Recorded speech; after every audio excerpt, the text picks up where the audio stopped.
భద్రాద్రి కొత్తగూడెం జిల్లా సుజాతనగర్ మండలం వేపలగడ్డలోని మహాత్మా జ్యోతి బాపులే గురుకుల పాఠశాలను జిల్లా కలెక్టర్ జితేష్ వి పాటిల్ ఆకస్మికంగా తనిఖీలు చేశారు. విద్యార్థుల వసతి గృహాన్ని పరిశీలించి ఎప్పటికప్పుడు పరిశుభ్రత పాటించాలని సూచించారు.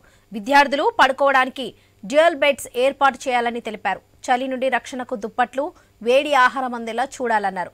అతి త్వరలోనే సొంత భవనాన్ని ఏర్పాటు చేస్తామని కలెక్టర్ జితేష్ వి పాటిల్ స్పష్టం చేశారు. ప్యాకేజ్ తయారు చేయాలి స్పోర్ట్స్ కోసం, kitchen, dormitory, class rooms. So ర్యాక్స్లో ఏం సమస్య ఉంటుందంటే అది సో అందుకే నాకు ఆర్సీఓస్ నుంచి ఎట్లా కావాలి, ఆర్సీఓస్